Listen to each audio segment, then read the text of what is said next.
dos cosas muy interesantes y muy importantes en el tratamiento de esta enfermedad. El primero fue Argentina, en donde tuve la oportunidad de pasar con profesores y en hospitales en donde la laparoscopia era ya muy, muy fuerte. Específicamente, les pongo el ejemplo del Hospital Británico de Buenos Aires, el Hospital Italiano de Buenos Aires, en donde los cirujanos generales son los que manejan con laparoscopia la vía biliar. Y prácticamente lo sé porque soy testigo de ello y porque hemos sido partícipes de la formación de sus endoscopistas. Allá el endoscopista, la CPR, básicamente se usa es para drenar neoplasias, pero no para tratar la coledocolitiasis. Y otro país al que le debo mucho, en el que tuve también la oportunidad de formarme y trabajar, es Chile. Y allí conocí a un personaje que es muy conocido a nivel mundial, que es el doctor Claudio Navarrete, quien me mostró que con un endoscopio también se podía resolver todo. Así que de una escuela clásica en donde tratamos de mirar los problemas de forma integral, holística, como seguramente ha sido la formación de todos ustedes, a pasar de escuelas con una gran potencia en cirugía laparoscópica, que básicamente hacían ver como innecesaria la endoscopia en el manejo de la patología litiásica, y luego pasar por escuelas en donde la endoscopia resolvía prácticamente todo, casi sin importar el tamaño del cálculo. Pues yo me hacía las preguntas de, en algún lugar entre todo esto debe estar el punto correcto, el punto adecuado, y obviamente pues a lo largo de mi historia, que lo voy a ir contando desde el punto de vista académico en el manejo de esta patología, quisiera sensibilizarlos un poco con lo que puede significar los cambios y las mejoras en relación al futuro, que es lo que ustedes van a tener que enfrentar como cirujanos que están en formación. Yo quisiera hacer este siguiente índice de la presentación. Fundamentalmente nos vamos a referir a 5 puntos y son, primero, hablar como de esas fronteras de la endoscopia y de la laparoscopia. Hoy en día, ¿en qué van? ¿Cuál es como el punto culmen en el que estamos, en la cresta de la ola? Luego voy a mostrar un poquito lo que ha sido nuestra historia, viéndola desde una perspectiva cariñosa, ¿no? Y proactiva, sin ningún tipo de complejo insulso en relación a lo que es nuestra escuela quirúrgica en Colombia. Luego vamos a mostrar en relación a todo esto que la realidad nos trae un montón de situaciones en donde todo al final tiene posibilidades de resolución, es decir, hay espacio para todo, hay campo para todo. Y al final les voy a dejar un poco lo que es en este momento nuestro enfoque en el manejo de la patología para tratar de plantearles pues un mensaje final y abrir la discusión. Quiero empezar mostrándoles, esto es un video promocional de una distinguida casa comercial que nos muestra lo que yo diría hoy es la cresta de la ola en la cirugía endoscópica en el manejo de la coledocolitiasis. Es la coledocoscopia que se hace a través del mismo duodenoscopio y que con ondas de láser nos permite hacer disrupciones y fragmentaciones de estos cálculos. Esto parece ciencia ficción, pero es la realidad, está disponible en el país. Y pues uno diría con esto, no, ya no se necesita ser muy diestro. Toda la patología litiásica, como nos enseñaban en Chile, se puede resolver con un endoscopio. Pero también les quiero mostrar que la otra perspectiva ha llevado a lo que yo llamo la cresta de la ola desde el punto de vista no solo de la laparoscopia, sino de la integración. Esto es lo que conocemos hoy con el término de rendezvous, que hace referencia a una voz francesa, el encuentro. Este es el encuentro del mundo laparoscópico que pasa una guía a un papilótomo que está localizado con un endoscopio en el interior del duodeno para permitir una canulación guiada. Y estas son las diferentes formas, ya vieron cómo canulaba uno con la guía el mismo papilótomo. Esta es la forma de canulación utilizando la guía Loop, que es el desarrollo también de un colombiano, colega nuestro que trabaja en Chile, hoy en día popularizado y comercializado por una muy distinguida casa comercial. O los primeros rendezvous que yo tengo que de alguna forma reconocer. Este tipo de rendezvous lo vi por primera vez hacer en el Hospital del Tunal, de la mano de un par de gastroenterólogos o de 3 gastroenterólogos de la Universidad Nacional, de hecho, que eran, a mi modo de ver, muy buenos cirujanos y todavía los sigo admirando como tales. Yo hablo de esto porque en términos prácticos, en la vida y en la formación que hemos tenido, pues como que nos muestra ¿qué sería como el Mercedes-Benz de poder manejar esta patología? Si tenemos un coleocoscopio, ya sea por vía endoscópica, ya sea por vía laparoscópica, o si podemos combinar las dos herramientas, estaríamos en la jugada, digamos, en lo último en Guaracha. Sin embargo, yo los invito a que veamos esto desde la perspectiva de cómo se nos enseñó cirugía y que lo miremos de repente pensando que eventualmente podrían algunas de las cosas de antes también rescatarse.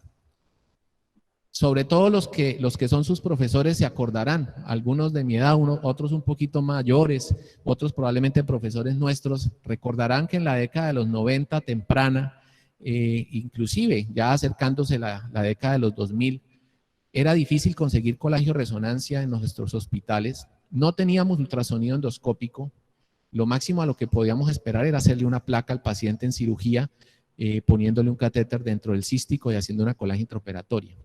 Había CPRE, pero podríamos decir que era de bajo rendimiento y renegábamos los cirujanos, muchos de los gastroenterólogos, que no canulaban, que no sacaban los cálculos.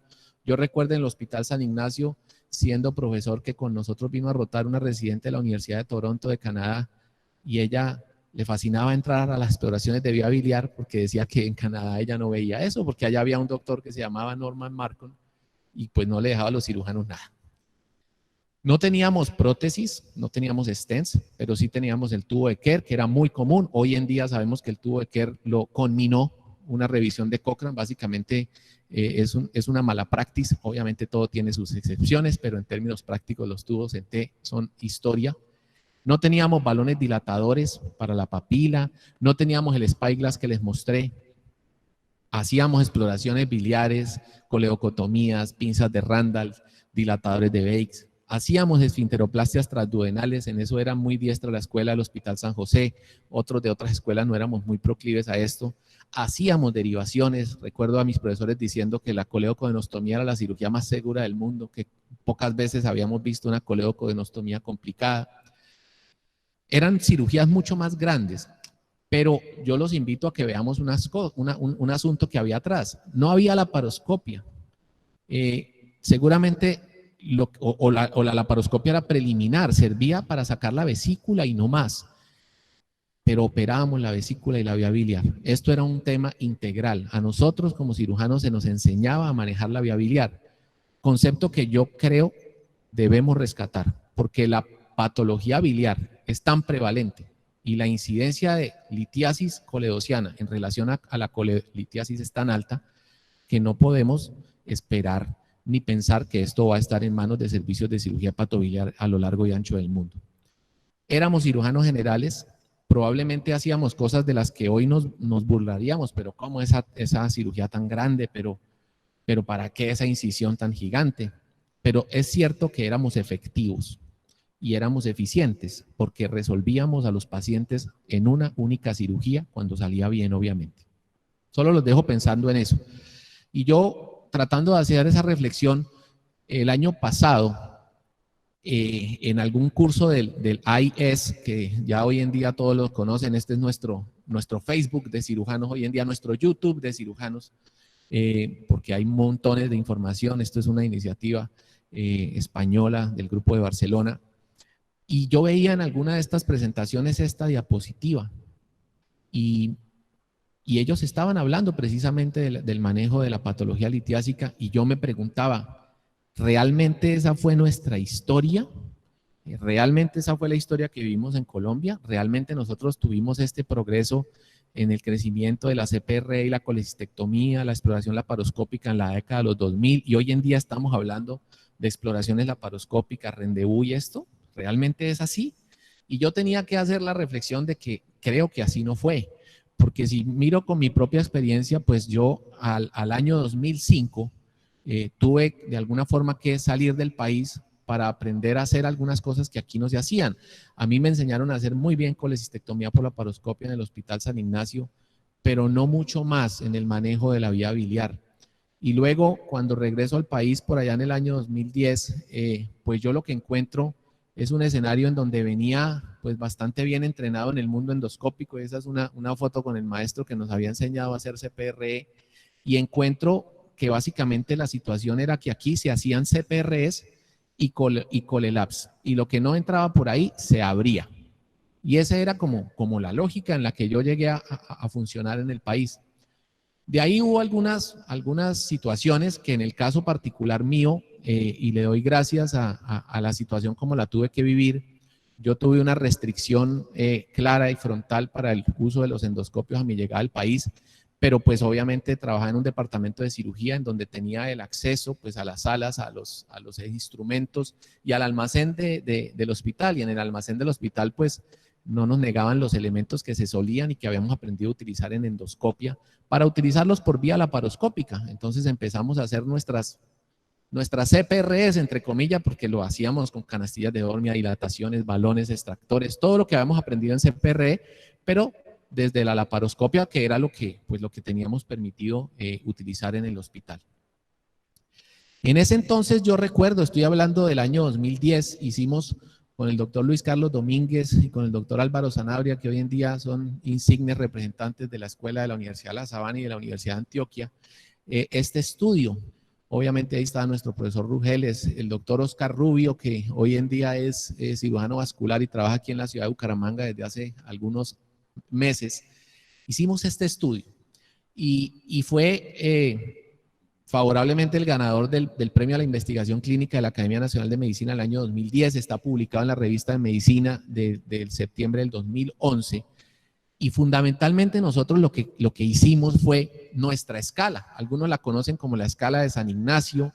Hay algunos hospitales a lo largo del país que yo tengo entendido que la utilizan, yo personalmente la utilizo, y lo que nosotros quisimos hacer fue agarrar esos factores que conocemos para predecir la probabilidad de tener una coledocolitiasis y darles una ponderación estructurada, no ese valor grueso de que es que si hay un factor, clínico, un factor bioquímico, entonces ya son 2 de 3 y el riesgo es alto, que si no hay, que el riesgo es bajo es porque no hay ninguno, y que si hay uno es riesgo intermedio y ese se estudia, sino que lo que hicimos fue en una cohorte de pacientes estudiar todo ese comportamiento en el Hospital San Ignacio y compararlo contra otras guías que se habían publicado, y desarrollamos esta guía que sumaba 16 puntos y que dependiendo de la puntuación que uno le daba, pues uno interpretaba cuál era la probabilidad de tener una coledocolitiasis. Pero más allá de proponer esta guía, yo les quiero hacer ver por qué hacíamos esto y por qué hicimos este estudio y por qué hoy sigue siendo tan importante y tan relevante predecir la probabilidad de tener coledocolitiasis. Y lo hago a la luz de esto. Esta es una tabla del mismo estudio, en la cual nosotros lo que queríamos era hacer ver que modificando el punto de corte y modificando el umbral de tolerancia al riesgo de coledocolitiasis, pues lo que íbamos era ahorrar plata. Les pongo el ejemplo del Hospital San Ignacio, pero teníamos las comparaciones con todas las guías y con todas las escalas que habían sido publicadas hasta el momento.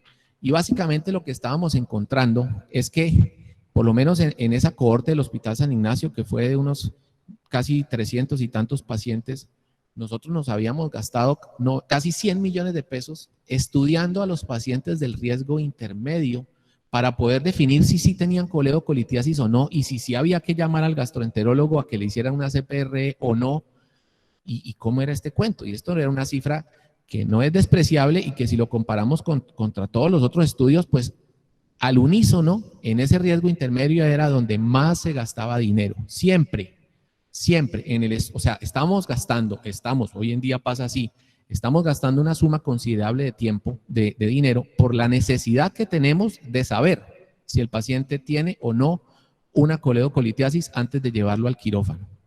Entonces les dejo eso en una inquietud. Pero ¿cómo funcionaba esta tabla? O cómo lo hacíamos nosotros. Y esto tiene el siguiente sentido. Nosotros decíamos, mire, si usted está dispuesto a tolerar un umbral de riesgo más alto, por ejemplo, cuando usted le daba un punto de corte de 5 puntos para diferenciar entre el riesgo bajo y el intermedio, pues estudiar a esos pacientes costaba este dinero.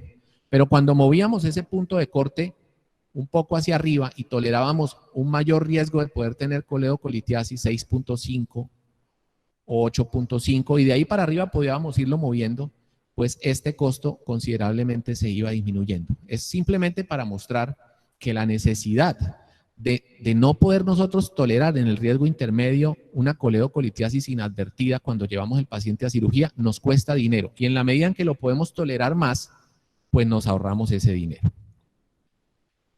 Yo les quiero mostrar este video porque muchas personas me dicen a mí, bueno, pero es que usted ya hizo de todo, hace CPRE, tiene todo, pues para usted es fácil. Y yo les quiero decir que no, porque cuando uno tiene un solo camino, pues no tiene más que decidir.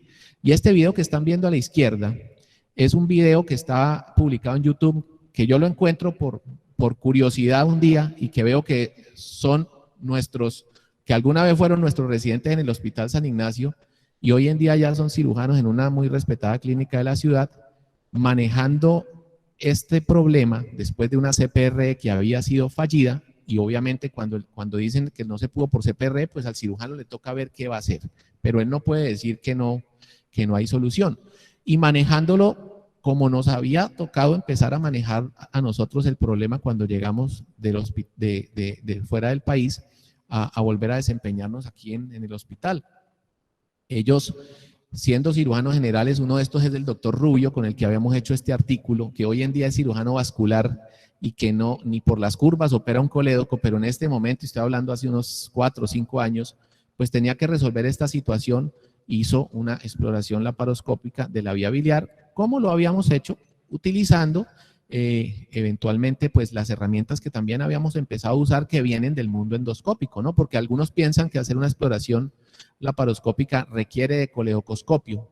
Y sí, es muy bonito, es muy simple, pero también uno puede, a través del laparoscopio, con la ayuda de fluoroscopia, igual que como se hace en una CPRE, utilizar una canastilla de Dormia, un baloncito extractor, un catéter de Fogarty si quieren o si lo prefieren, y pues estos que alguna vez fueron residentes de cirugía y no hace mucho tiempo, pues hacen la resolución de esta patología, aprendieron a suturar un colédoco, a hacer una exploración laparoscópica de la vía biliar y a resolver esta situación, de alguna forma a hacerlo como lo hacíamos antes, pero con los métodos actuales o con una evolución considerable desde el punto de vista tecnológico. Y para mí realmente a mí me dio mucha alegría ver esto, porque de alguna forma, no sé si ellos lo consideren o no, yo me creía o me atribuía como el que pude de pronto haber hecho ese llamado o ese primer llamado en un grupo de residentes a que no nos quedáramos solo con operar la vesícula y que debíamos ir recuperando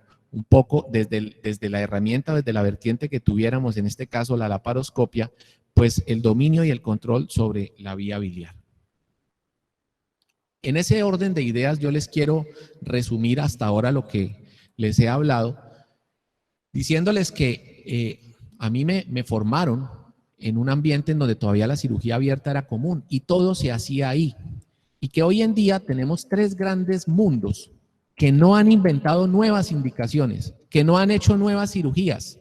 Lo único que hacen es hacer lo mismo que hacíamos por vía abierta, pero utilizando tecnologías mini invasivas que nos permiten de alguna forma ser más elegantes, menos invasivos y más resolutivos. Esas 3 tecnologías son la endoscopia digestiva, la endoscopia del abdomen o laparoscopia y lo que en Argentina llaman los cirujanos cirugía percutánea, que aquí conocemos como radiología intervencionista. ¿Cuál de esas herramientas es buena idea tener un cirujano?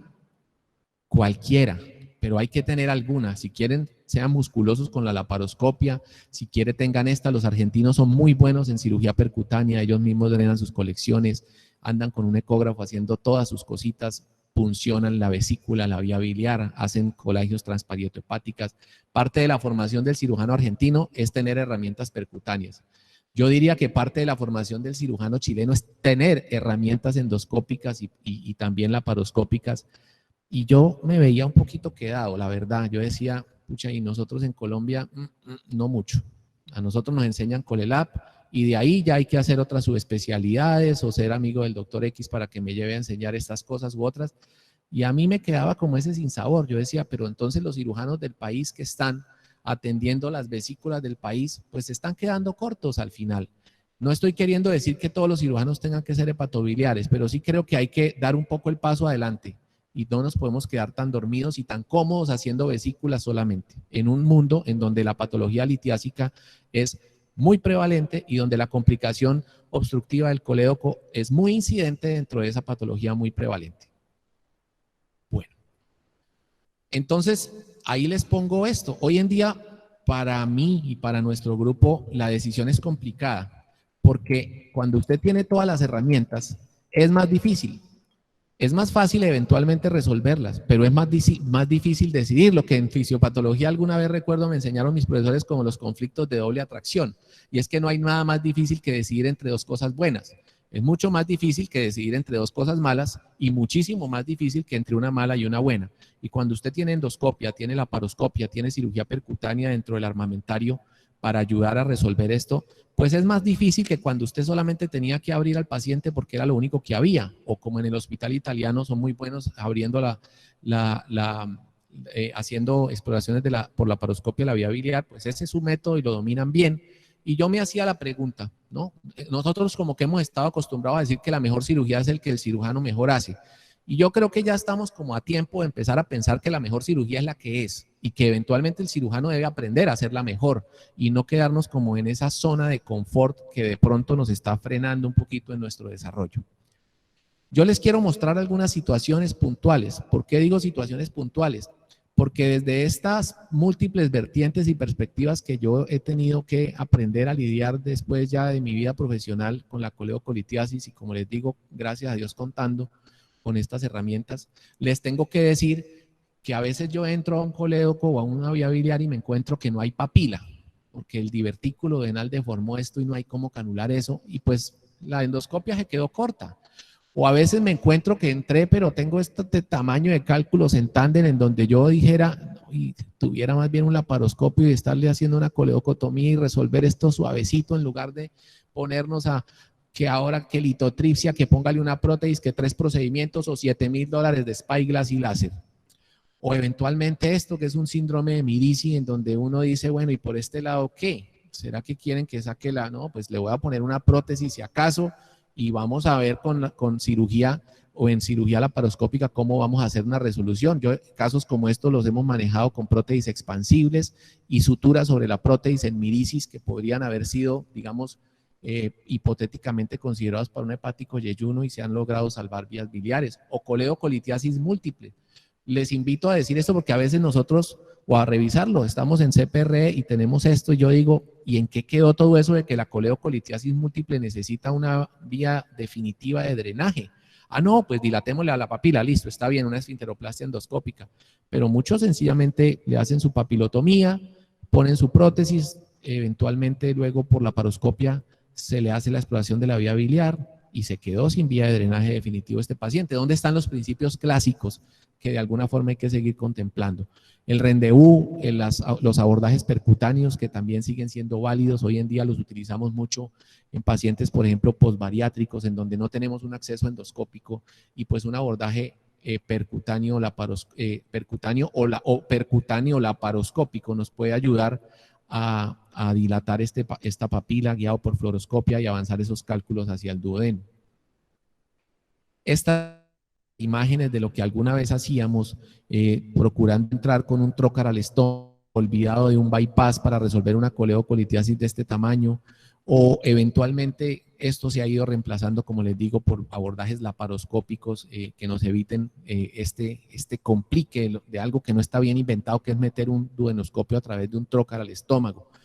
O a veces uno tiene este calculito que lo vemos aquí en resonancia, impactadito ahí abajo, y uno dice, sí, está de papayita, la vía biliar está fácil, pero puede ser un quilombo tratar de ir uno desde aquí arriba, entra con un endoscopio, un precorte chiquitito y sale ese cálculo como pepa de guama, dicen en mi tierra. Así que aquí hay campo para todo. Entonces, no creo yo, después de haber estado en escuelas que son bastante potentes y recargadas algunos de los métodos, no creo que haya un solo método que sea capaz de obviar a los demás.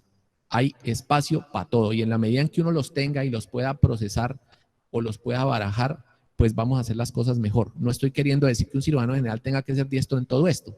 Simplemente tener la idea de que entre más recurso y más herramienta tengamos, probablemente vamos a hacer mejor las cosas. Yo les pongo esto, ahorita, precisamente ahorita venía corriendo porque con el doctor Barrera estábamos operando a esta señora. Es una señora de 75 años a la cual se nos solicitó hacer una CPRE, el grupo de cirugía de una de las instituciones donde trabajamos en la ciudad, y le encontramos esta pepa de aguacate de chaparral, porque básicamente eso fue lo que le encontramos.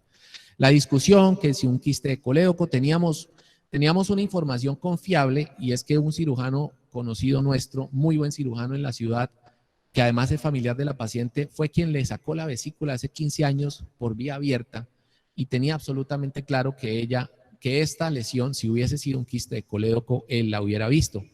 En ese momento estaba en colangitis, nosotros lo que hicimos fue endoscópicamente drenar esto, y probablemente ustedes podrán ver que esto se puede traducir en ciertos servicios en que hay que hacer un spyglass, traer el láser, romper esa piedra, porque el paciente ya tiene, pues obviamente, colecistectomía, es un paciente de edad, etcétera, o eventualmente hacerle litotripsia extracorpórea, o eventualmente una litotripsia mecánica. Es imposible porque este tamaño de cálculo no va a entrar entre ninguna canastilla. Nosotros tomamos la decisión de explorar por laparoscopia a esta paciente para tratar de resolverlo de la forma más simple y costo eficiente posible. Y este es un procedimiento que acabamos de hacer, en donde seguramente logramos no solo drenar la vía biliar, dejarle un drenaje definitivo a esta vía biliar, sino resolver de una forma mucho más práctica y simple, combinando todas estas opciones, una litiasis que seguramente nos hubiera dado mucha guerra por vía endoscópica pura. Yo quisiera con esto plantearles un desafío. Ya algo lo hemos venido mencionando y lo voy a recordar. Lo primero es que esto es una tendencia que encontré repetida en Colombia y repetida en Chile. Los países andinos, que tenemos ciudades en las montañas de los Andes, tenemos una prevalencia de coledocolitiasis similar del 10%, para una prevalencia aproximada del 30% de enfermedad litiásica en toda la población. Esto es un montón de gente, y yo por eso estoy seguro que aquí nadie que está viendo esta conferencia puede decir que no ha visto una coledocolitiasis. Todos hemos visto cientos de coledocolitiasis. Otro tema es que se nos olvida a veces que la radiación que a veces utilizamos en los procedimientos endoscópicos, pues es nociva para la salud del paciente, es un riesgo ocupacional. Claro, cuando la paciente está embarazada, entonces ahí sí nos llamaban a nosotros para que hiciéramos algo integrado y pudiéramos de pronto tratar de resolver la cosa sin rayos, pero estoy seguro que si esa paciente no estuviera embarazada, hubiera pasado a una CPRE y cada uno hace su parte y se disgrega un poco el paciente. De hecho, les digo que esto de los rendezvous empezamos fue en pacientes embarazadas, así empezó en Chile. Hoy en día es el estándar de tratamiento allá, no lo hemos logrado en Colombia. Espero que con la ayuda de todos ustedes y del progreso y de la educación lo vayamos logrando a trabajar en equipo, pero me da a mí cierta nostalgia, porque aquí fue donde lo vi por primera vez y todavía lo veo muy quedado en el Hospital del Tunal, como les digo. Siempre es mejor operar a los pacientes una sola vez, y nosotros llegamos con este abordaje integrado que lamentablemente no cae bien. Y les tengo que decir la realidad, no cae bien porque cae siempre a donde hay un statu quo que ya está posicionado. Y entonces usted hace las CEPRES, usted hace las colelabs, yo hago 4 colelabs, no necesito enrollarme con una colecistectomía que tenga un cálculo y que eventualmente me va a demorar más porque tengo la sala poquito tiempo ahora y entonces no me dan sala con rayos. Y pues esto, siendo tan bueno, no progresa tan rápido. Pero afortunadamente, al final del camino hemos llegado a una institución en la ciudad de Bucaramanga en donde todos los pacientes son terriblemente complejos, porque es una institución cardiovascular exclusiva y pura, y como la patología es tan prevalente, pues claro, un trasplantado de corazón con 25 o pretrasplantado de corazón con 25% de fracción de eyección, que además está anticoagulado, pues le da coledocolitiasis. Y aquí sí es tremendamente buena idea suspenderle la anticoagulación una sola vez, hacerle terapia puente una sola vez, anestesiarlo una sola vez y operarlo una sola vez, como hacíamos antes, pero con todos los métodos puestos juntos. Ningún método, como les decía, es 100% efectivo, 100% seguro y sobre todo 100% posible, dadas las limitaciones que tenemos en la mayoría de nuestros sitios de trabajo. Con base en eso, yo les quisiera hacer esta reflexión. La costoefectividad también cuenta. La costoefectividad también cuenta. A mí me dicen, bueno, pero si usted recibió este entrenamiento en cirugía endoscópica, fue de los primeros que hizo spyglass en el mundo, ¿por qué no hace tanto spyglass? Yo le digo, porque es que hay formas más baratas de resolver los mismos problemas. en pacientes que además necesitan intervenciones más integrales, ¿cierto? O sea, no solamente se trata de sacar el cálculo, hay que derivar la vía biliar muchas veces. Y siempre al cirujano, él no tiene a quién pasarle la pelota. El cirujano debe solucionar. En algunas oportunidades, en algunas ocasiones, contamos con cirujanos que tienen más experiencia y tenemos que utilizarlos, hepatobiliares, o el cirujano con más cancha del hospital, que es con el que tenemos que acompañarnos para lidiar los pacientes que de antemano sabemos que son complejos, los síndromes de Mirici, estas cosas que les estoy mostrando ahí. Pero sin querer decir que tenemos que ser cirujanos todopoderosos en el manejo de la vía biliar, sí les quiero decir que no creo que el punto correcto sea que no manejemos la vía biliar, como hoy en día creo que pasa. Yo les quisiera mostrar cómo nosotros manejamos hoy en día y cómo nos ahorramos muchísimo dinero en el manejo de estos pacientes. Cuando nosotros con todo esto en el servicio, con todo esto puesto donde se puede utilizar, encontramos un diagnóstico presuntivo de coledocolitiasis, nuestra primera pregunta, este es el algoritmo nuestro, porque esto aquí no, el mismo trabajo que hicimos en San Ignacio, pues ni siquiera lo estamos utilizando. Nuestra primera pregunta es si el paciente tiene vesícula o no, porque si el paciente no tiene vesícula se va por un lado y si el paciente tiene vesícula se va por otro. Si el paciente tiene vesícula, la única pregunta que para nosotros es importante, y esa es una pregunta de resolución clínica y verificación imagenológica, es si el paciente tiene riesgo de tener una neoplasia. ¿Por qué? Porque sería muy harto meternos a operarle una vesícula a un paciente que resultó tener un cáncer en la cabeza del páncreas o un colangiocarcinoma. Pero si el paciente no tiene un riesgo real de neoplasia, tenemos claro que el paciente que tiene vesícula necesita colecistectomía. Y al necesitar colecistectomía, pues lo que procedemos a hacer es colelap.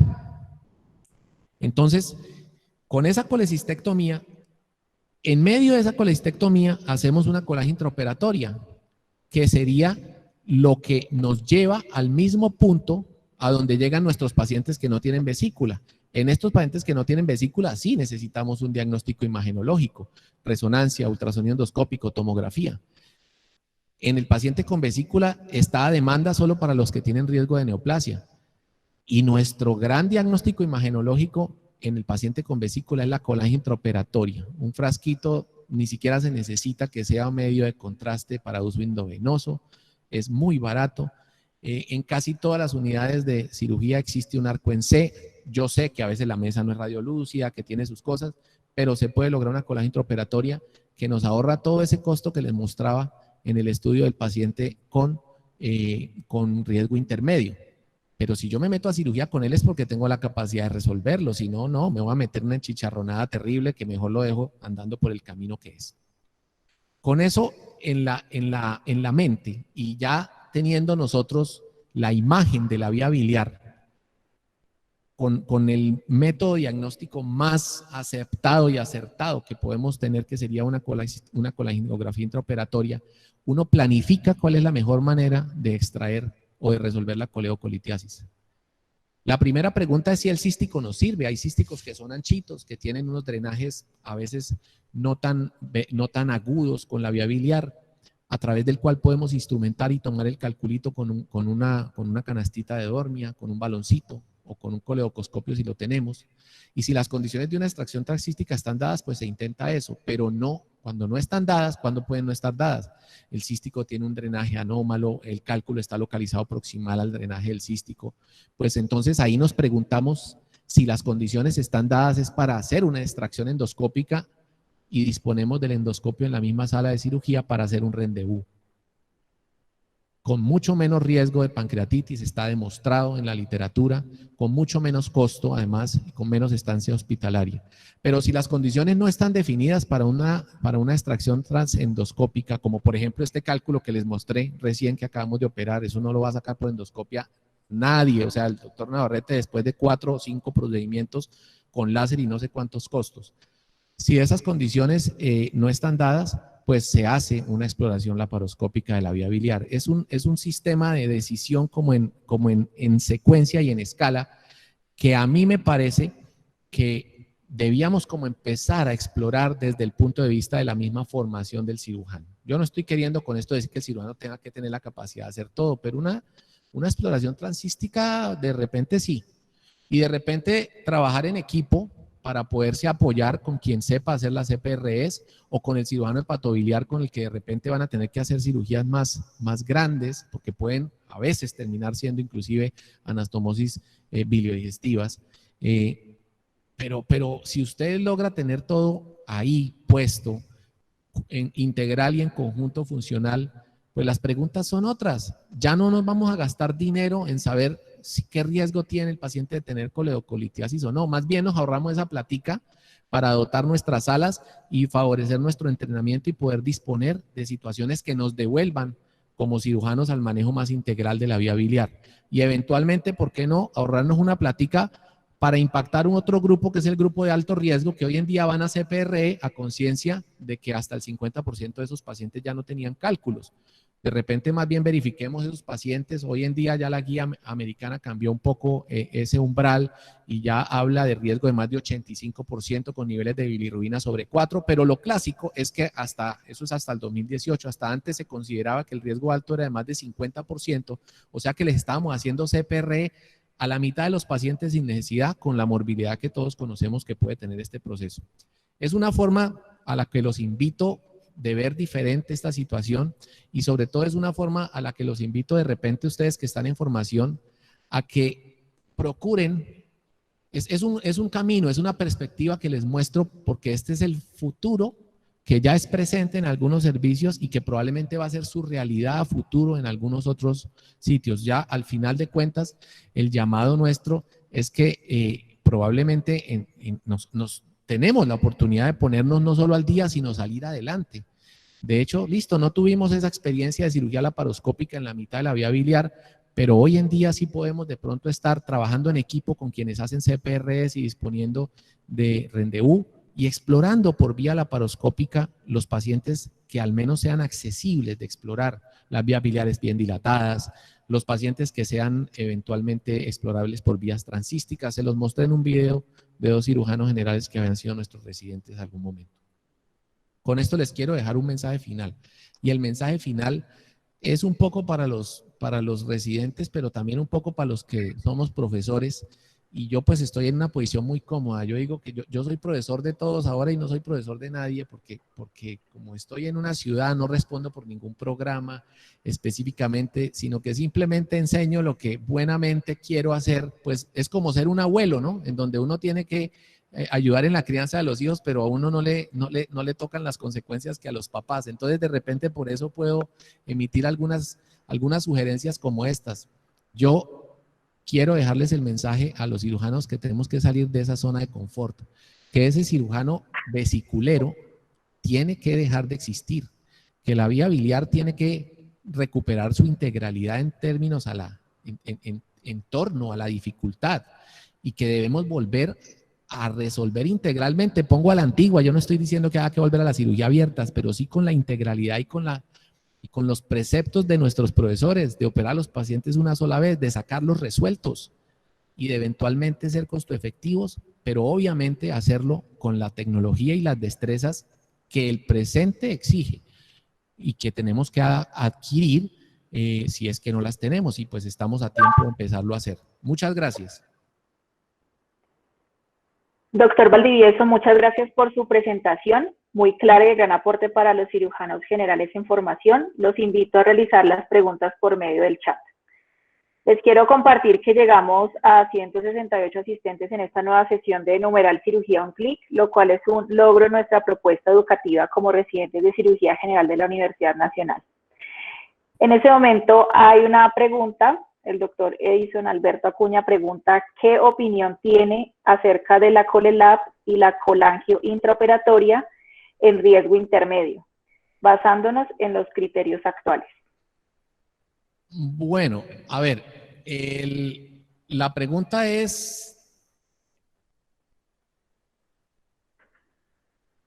tiene una respuesta dual. Depende. Y yo hago la reflexión de qué tan capacitado estás tú para resolver la situación si la encuentras. Les pongo el ejemplo del Hospital Italiano de Buenos Aires. Ellos no les importa si es riesgo intermedio o sí les importa, porque sabiendo que es riesgo intermedio ya saben que esa cirugía la ponen de primera y no la ponen de última. De última ponen la colecistectomía, que va a ser sencilla.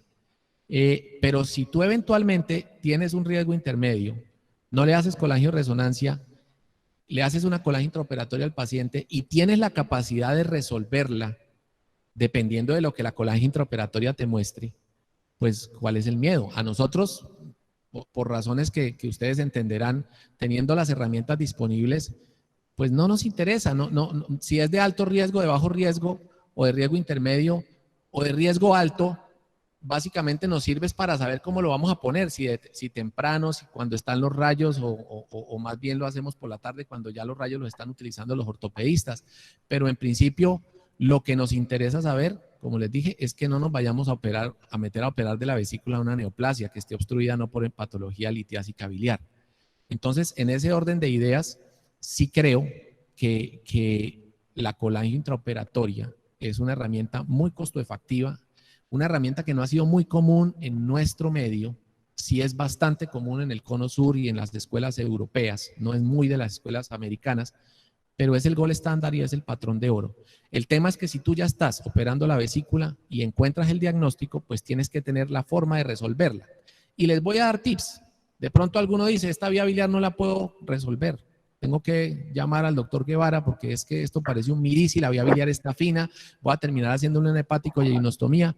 Pues se drena el paciente y esperamos a que esté el doctor Guevara ayudándonos para poderla resolver. En otras oportunidades se dejan sondas transísticas o, como últimamente lo estamos haciendo, se le deja una guía hidrofílica pasada al paciente ahí con un clip. Y esa guía hidrofílica clipada, luego que queda avanzada al duodeno, la utiliza en la CPR al día siguiente para guiar un rendezvous que ya no tiene un tiempo laparoscópico activo, se hace la extracción y se saca la guía por vía endoscópica, dejando pues absolutamente nada, porque eso es una guía de 0.35 milímetros que no va a dejar ninguna filtración y apenas usted pasa esa guía por entre el clip oblitera al cístico, además de que estás dejando un drenaje endoscópico en la papila que va a evitar la formación de una posible fuga a este nivel.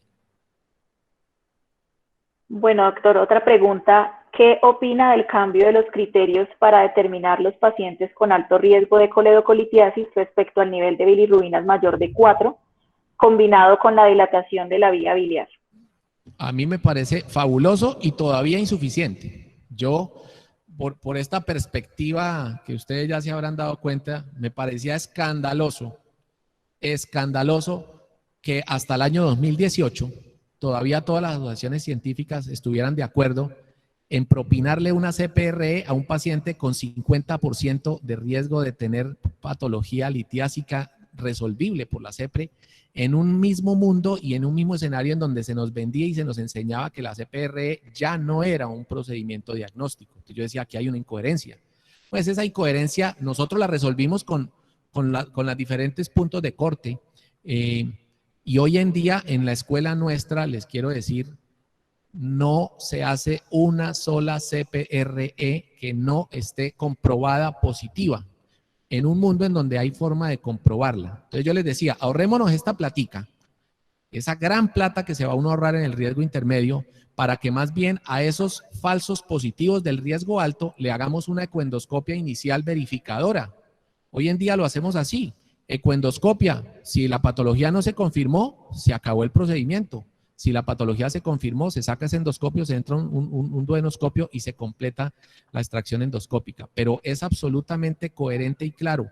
En la escuela nuestra es imperdonable una CPRE no terapéutica. Y aún así, con toda la lógica que se propone y que se argumenta alrededor de eso, hoy se considera 15% de falsos positivos tolerables. Eso es muy alto, pero ya es una gran ventaja. Es que hace 2 años era 50. Dios mío, eso era escandaloso.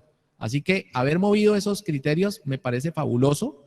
Yo no sé si el doctor Domínguez está viendo esta charla, ojalá que sí, porque quisiera que volviéramos a repetir el mismo estudio que hicimos en la Javeriana del 2010, con la misma corte de pacientes inclusive, pero en el otro extremo, para ver qué pasa cuando Cuando acortemos, hagamos ese ejercicio de extremar los criterios de riesgo alto, engrosamos el riesgo intermedio, se aumenta el costo ahí, pero disminuimos la probabilidad de hacer CPRs en falsos positivos, que yo creo que hoy es mandatorio. La CPR del paciente que no la necesitaba es la que se complica además, y todos ustedes lo saben.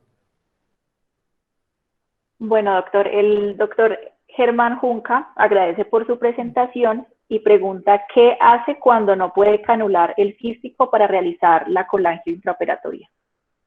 Bueno, esa es una muy buena pregunta, porque a veces ocurre. Cuando, digamos, cuando estábamos un poco obligados al rendezvous, pues uno dice, ahora me quedé sin vía, no tengo rendezvous, ¿cómo voy a hacer un rendezvous?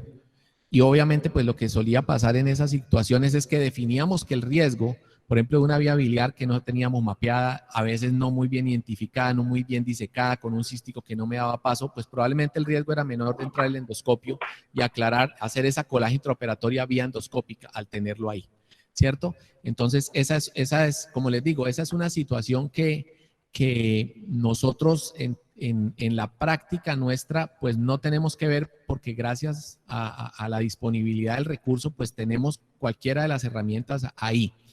Pero, ¿qué podría decirle a un cirujano que se meta a hacer una colangio intraoperatoria y que no pueda canular la vía biliar? Pues que deje ahí quietico y pida auxilio, obviamente, a alguien que le pueda, ahí sí, o se le hace un estudio de imagen o se le hace una CPR temprana al paciente si es que se llega a dar una de esas situaciones y esos casos. Dejar drenado el paciente y verlo. El problema no es del método, el problema es que la situación clínica y quirúrgica del paciente muestra un desafío especial que no estaba predecible, que no era predecible y que tampoco era evitable por vía digamos, abordaje clásico de antes o hacerla después, ¿no? Si es que se opta por ese lado. En los hospitales en donde tienen destreza laparoscópica, muy probablemente disecan la vía biliar y pullan la vía biliar y le hacen una colangiografía por punción a la vía biliar y salimos de la duda. Pero si de repente no estamos como con esa misma destreza, pues dejamos quietico hasta ahí.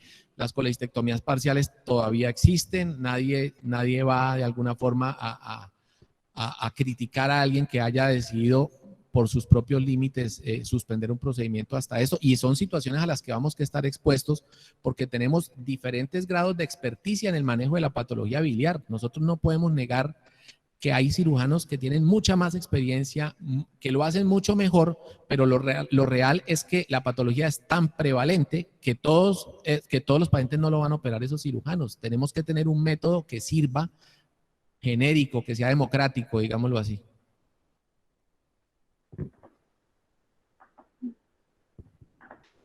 Bueno, doctor,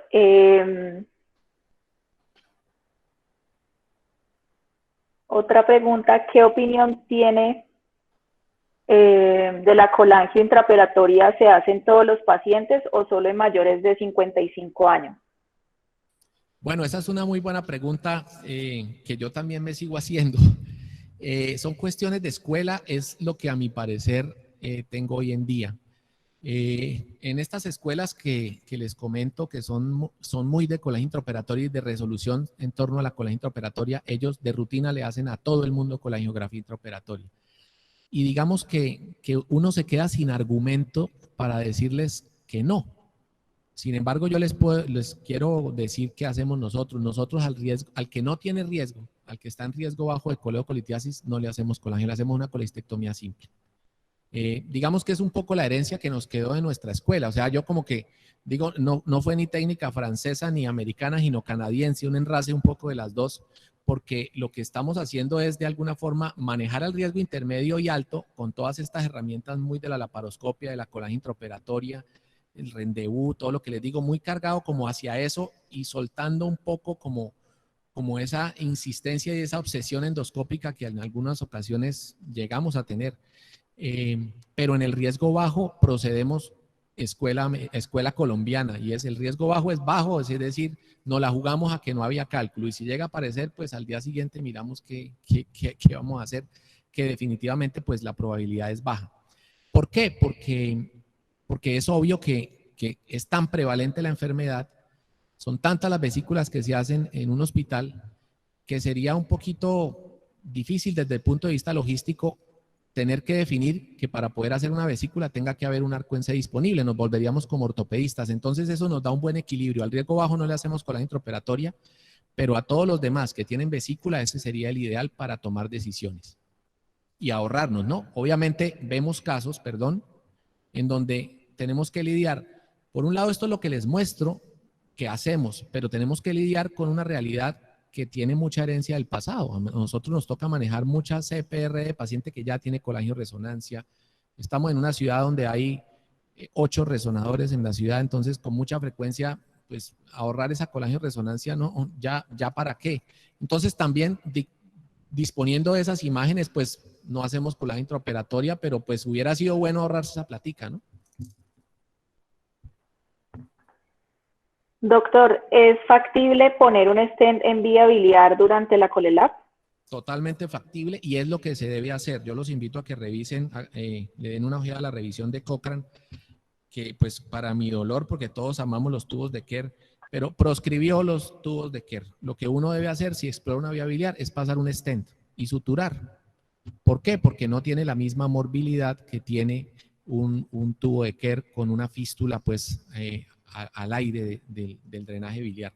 Eso es lo que se debe hacer, pasar una prótesis endoscópica, la pueden pedir en el almacén de su hospital. Aquí lo hemos hecho con varios cirujanos generales con los que nosotros interactuamos, les decimos que no, pase la prótesis, suture su colédoco, si le da mucho susto ponga su drencito, si ya se tiene mucha confianza en la sutura ni siquiera lo ponga, que eso quedó bien drenado a duodeno, pero es totalmente factible, es fácil y es simple. Bueno, doctor, el estudio de San Ignacio que usted nos mostraba para cálculo de riesgo de coledocolitiasis, ¿tiene validez externa aprobada?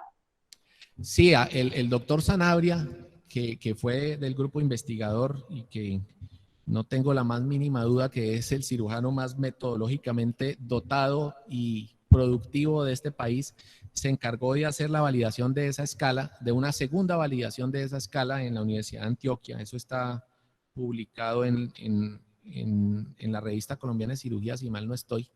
Yo lo leí por el manuscrito que él me envió, pero tiene esa validación y yo les invito a que de repente le echen una ojeadita porque lo que nos permite es ponderar, ¿no? Ponerle un número al riesgo y no dejar esto como tan en el aire como si no lo plantee. Ustedes leen la guía de ASGE del año pasado, la guía europea de ESE, y todavía siguen en ese mundo como etéreo, gaseoso, de que el riesgo intermedio alto es una combinación ahí de cosas. Aquí ustedes van a ver cuál es la probabilidad, cuál es el riesgo por cada punto de corte que ustedes muevan la escala.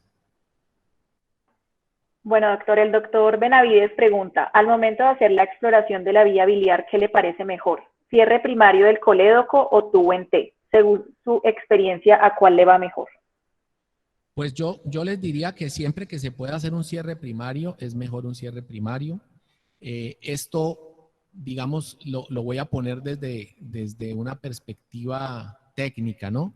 En la medida en que la experiencia y la destreza se va ganando, uno va haciendo rafias muchísimo más pulcras, muchísimo más herméticas, muchísimo más seguras, y va uno empezando digamos, coger confianza. A veces no se puede, ¿no? O sea, yo no quiero decir que el tubo en T no tenga una función. Alguna vez nos ha tocado en la paroscopia encontrar aún hoy en día una vía biliar que nos da dudas de su potencial continuidad y que uno decide cerrarla sobre un tubo en T en teoría para evitar una posible estenosis. En el caso nuestro ya no los usamos porque lo que hacemos es le metemos un stent endoscópico y la cerramos sobre el stent endoscópico que luego lo resolvemos endoscópicamente. Pero al que no tenga este recurso disponible, y es disponible, porque mal que bien, yo creo que casi todos los hospitales del segundo nivel para arriba o de tercer nivel, tal vez hay quien haga una buena CPR hoy en Colombia. Lo que tenemos es que ponernos de acuerdo para poder dar el baile juntos, ¿no?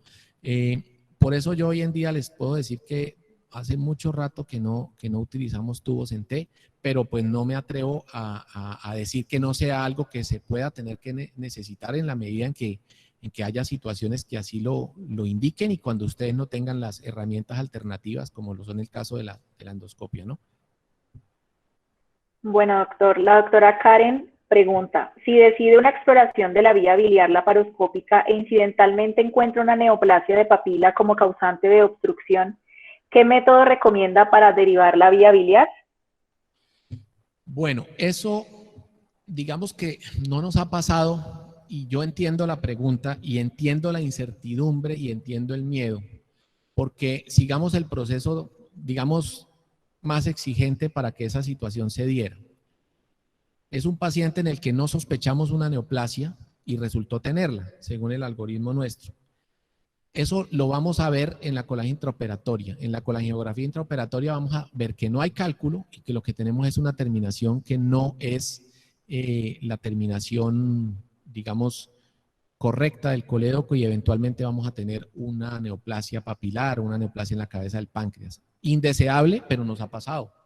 Y si eso llega a ocurrir, cambio de planes, entra al endoscopio, documenta o sea, digamos, replantea el manejo reconociendo que se pudo cometer un error de falso negativo cuando se pretendió descartar la neoplasia y se drena la vía biliar por vía endoscópica, completando la colecistectomía y garantizando pues ese proceso de cierre del cístico y luego empezando todo el otro proceso. Pero es obvio que aquí hubo un error diagnóstico, pero no es un error diagnóstico que haya dependido de no haber hecho la CPRE o que no haya dependido, no, es un error diagnóstico que fue derivado de no haber podido hacer un abordaje clínico correcto, imagenológico correcto, y a veces se pueden dar, obvio que sí. Pero no nos ha pasado esa situación porque tenemos la endoscopia disponible. Gracias, doctor. Francisco Salazar pregunta, ¿qué opina de la colangioscopia versus colangiografía en la exploración de la vía biliar? Y además lo felicita por excelente conferencia. Bueno, la colangioscopia es divina, es espectacular. Por ahí ya vi que el doctor Manuel Moros en Cúcuta escribió y él está conectado y él nos mostró un equipo que está por llegar al país, que se puede utilizar por vía endoscópica y por vía laparoscópica a un costo relativamente menor al que estamos acostumbrados. Siempre que uno pueda hacer las cosas viendo es mejor. Y los que somos cirujanos pues somos muy visuales. La radioscopía pues sirve. Nosotros usamos la fluoroscopia cuando no hay otra de ver, pero si podemos mirar adentro es mucho mejor, eso es divino, ya sea por vía endoscópica o por vía laparoscópica. El tema es que son equipos costosos y sobre todo que han sido costosos porque, digo yo, también los he conocido en lugares en donde sí han durado. Yo creo que todos ustedes tienen, algunos los más viejos, el recuerdo de que en mi hospital hubo un coledocoscopio, duró una semana, se dañó y nadie fue capaz de pagar el arreglo. Pero también eso tiene que ver con el problema de indio, ¿no? Porque es que si no lo usamos, pues no lo sabemos usar y tampoco lo usamos bien. Hoy en día ya eso ha cambiado, hay coledocoscopios que son autoclavables. De hecho, hay endoscopios, hemos utilizado broncoscopios que son autoclavables para explorar la vía biliar, endoscopios de 5 milímetros que funcionan perfectamente como un coledocoscopio en caso de necesidad por vía laparoscópica y como les decía, hay la vía endoscópica también endoluminal. Nosotros hacemos mucha exploración guiada por fluoroscopia porque arco en C hay en todos lados, porque en todos lados hay ortopedistas. Pero no en todos lados hay coledocoscopio, pero si es posible, pues ese es el paso. Ahí el cirujano se siente manejando su Ferrari. Bueno, doctor, el usuario registrado como gastroquirúrgico consultorio 3 pregunta, bueno, además lo felicita por excelente charla y pregunta cómo piensa que debe ser la formación de un cirujano para ser un cirujano con la capacidad resolutiva de coledocolitiasis. Bueno, ese gastroquirúrgica, ya sé quién es el doctor Manuel Moros, él es cirujano de la Universidad Nacional, también es endoscopista, somos amigos, y yo sé por qué me hace esa pregunta, quiere comprometer quiere hacerme ganar enemigos gratis. Bueno, yo no la tengo tan clara. Miren, les voy a contar las cosas que he pensado, pero no me considero ni la persona, yo no estoy vinculado, digamos, a un programa de cirugía en el nivel directivo hoy en día, y pues le dejo esa tarea a ellos, pero sí sé que hay que hacer algo, eso es lo primero, hay que hacer algo. Nosotros no podemos seguir formando cirujanos vesiculeros, Ahí dejo esa perlita. Segundo, desde el punto de vista práctico, en algún momento, y fue mi historia de vida, pensé que había que aprender a hacer CPRE. Les quiero decir que es la curva de aprendizaje más difícil de todas. Pero también se logra. Si yo lo logré, lo pueden lograr muchas personas. Y con el Rendezvous, me parece que es la plataforma de lujo para hacer CPRE intraoperatoria. Se lo he recomendado a muchos grupos quirúrgicos. Pero entiendo que la CPRE, el endoscopio, que es que la sociedad de esto, que es que el cirujano, que cómo así que no hizo endoscopia. Bueno, ese es un dilema en el que no me voy a meter. Yo hoy en día he cambiado mi posición porque creo que antes de empezar a hacer endoscopia, y obvio es una puerta que está abierta, es un camino que hay que recorrer, es una técnica que hay que dominar, pero antes de dominar esa técnica, el cirujano está llamado a profundizar en la que ya maneja, y el cirujano hoy en día sale con destrezas laparoscópicas. Las destrezas laparoscópicas con las que yo salí de mi programa de residencia en el año 2001, 2002, son muy inferiores y muy diferentes a las que estoy seguro hoy en día ustedes tienen.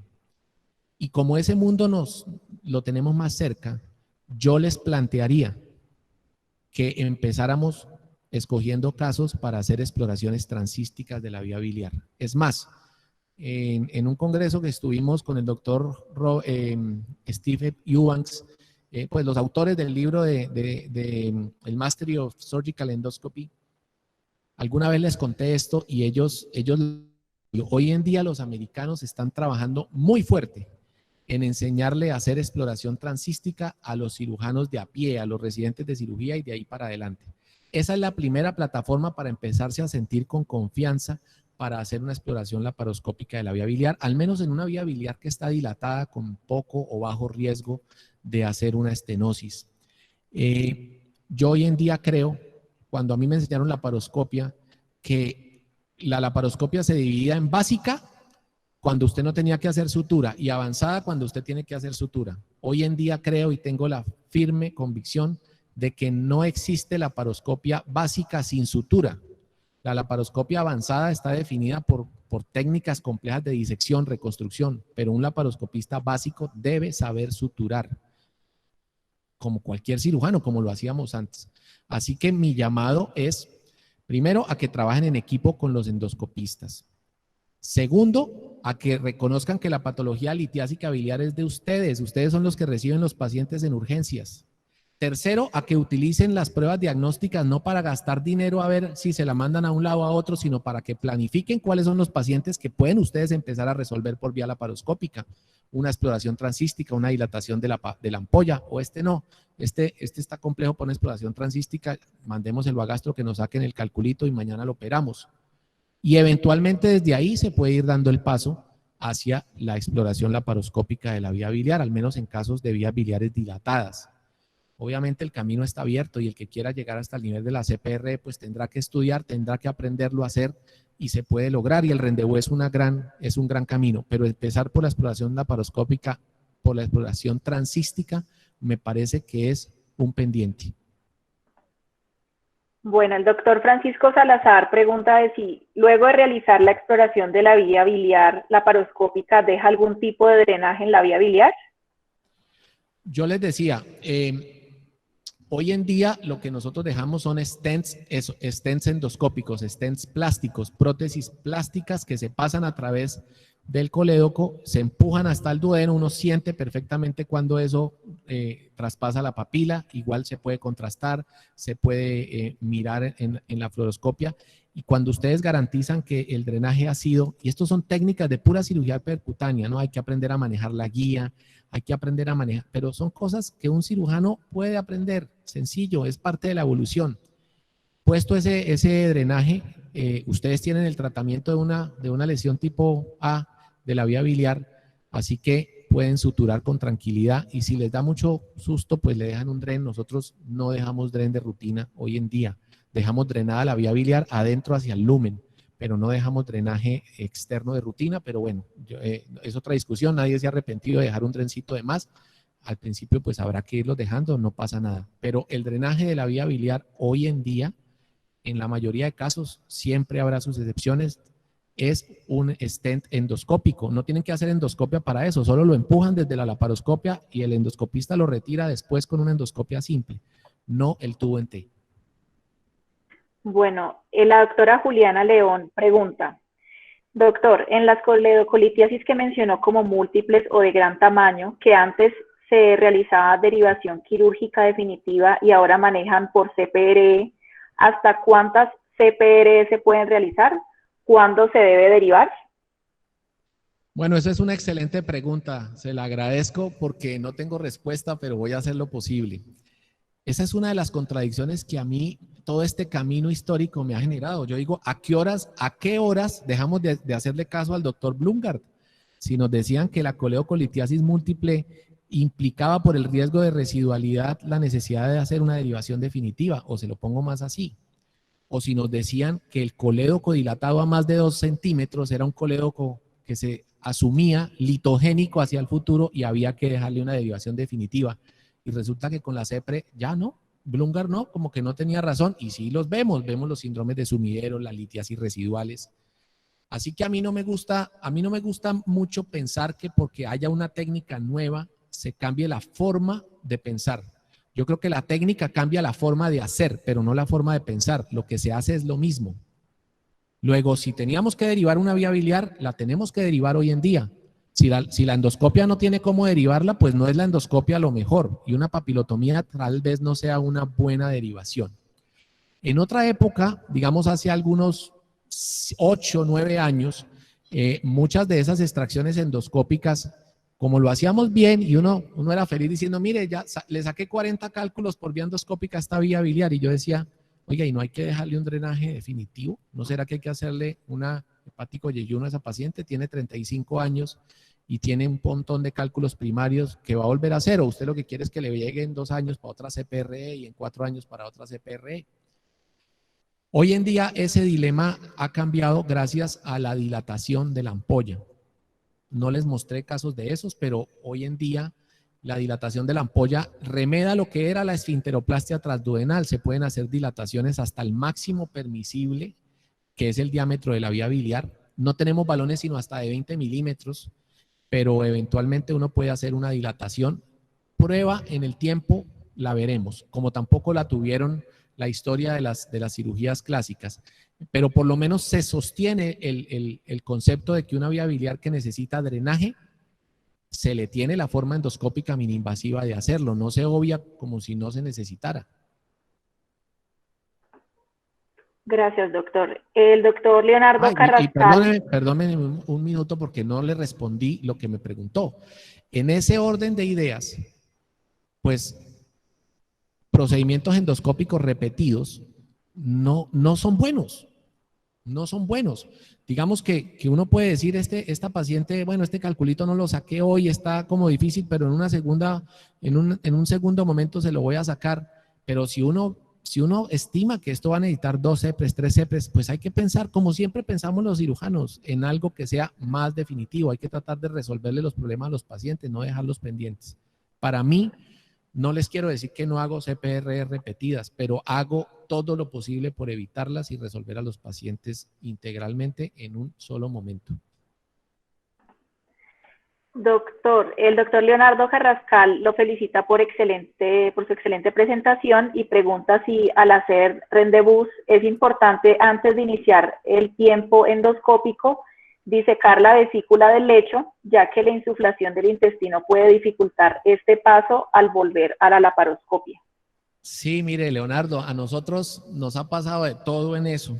Le quiero decir con mucho cariño que son puras excusas, ¿cierto? O sea, son cosas que tienen solución y que cuando uno les quiere encontrar el planito y el ladito, dan. Obvio. Al principio nos pasaba, yo recuerdo cuando presentamos el primer póster de estos en una DDW en el año 2006, que Richard Kosarek, uno de los tipos top del mundo de la gastroenterología, se me acercó y me dijo, oye, ¿y tus cirujanos no te protestan mucho por el aire? Y yo le dije, no, doctor, es que los cirujanos somos nosotros. Entonces, ¿cómo nos vamos a protestar? Hay cosas, ¿no? O sea, digamos, si el que hace la CPRE no es muy diestro, pues uno en la laparoscopia le puede poner un clampcito al ligamento de Treitz y se acabó el problema de la insuflación y insufle todo lo que quiera. Hoy en día hemos llegado al punto en que a veces yo digo, generalmente lo hacemos dos. Esto no se trata de quitarle trabajo a nadie, ¿no? Si vamos a hacer las dos cosas, entramos dos cirujanos. Uno está en ese lado, otro, a veces cambiamos. Pero a veces le digo, bueno, déjeme ver a ver qué tal está. Y a veces son procedimientos de 5 o 10 minutos con bajito aire y eso ni se nota. Pero si uno estima que eventualmente puede haber insuflación, pues la solución simple es ponerle un clamp. A veces la guía pasa al cístico, pero no pasa al duodeno. También siempre nos han dicho, ¿y qué hacemos? No, pues instílele agüita, que no importa si es la guía o un chorrito de agua el que lo guía. Lo que usted necesita es que algo le muestre la anatomía intuitiva de la papila y se la convierta en realidad. Si quiere, póngale un poquito de azul de metileno para que lo vea, o la misma bilis le va diciendo. O a veces la guía no pasa, pero usted abomba la papila desde arriba y ve cómo está bombando en el duodeno y sencillamente corta sobre ella. Hay montones de soluciones a problemas que se dan y que son logísticos. Yo les recomiendo, cuando vayan a hacer un rendezvous, no es tan sencillo como tomar al doctor Guevara, que es muy bueno haciendo cirugía patobiliar laparoscópica, y tomar al doctor Cañadas de gastroenterología, que es muy bueno haciendo CPRE. Necesita unos tipsitos de la experiencia de los que hemos recorrido eso, pero son unos tips muy sencillos y muy simples, que una pareja obediente que sepa hacer las dos cosas bien, logran hacer un rendezvous y empiezan ese camino. Hoy en día les digo, miren, el doctor Navarrete, cuando yo le presentaba el rendezvous en el año 2006, decía, no, a mí no me gusta eso que me llamen a cirugía y yo tener que esperar a que me digan si hay cálculo o no. Hoy en día, ustedes se pueden entrar al canal del Training Center y el mismo doctor Navarrete dice, el rendezvous es el estándar de tratamiento en Chile del paciente con litiasis y vesícula. Y es así de simple. Gracias, doctor. La otra pregunta, ¿tiene en cuenta el diámetro de la vía biliar dentro de su algoritmo de manejo? ¿Cómo Totalmente. los integran al mismo, por ejemplo, para anticiparse en el preoperatorio a una derivación bilioentérica? Totalmente. Miren, yo lo resumí diciéndoles un poco, mirando lo que dice la colangiografía, pero lo voy a decir así de simple. Esto es un canal del parto.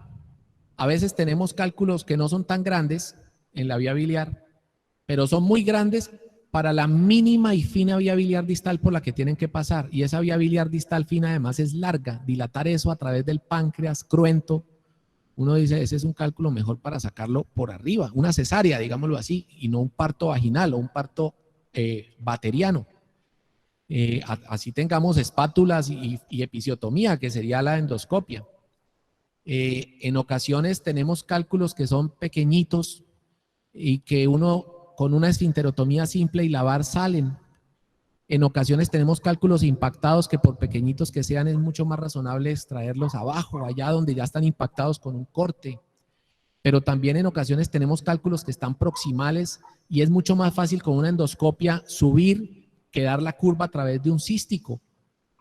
Pero la vía biliar cuenta.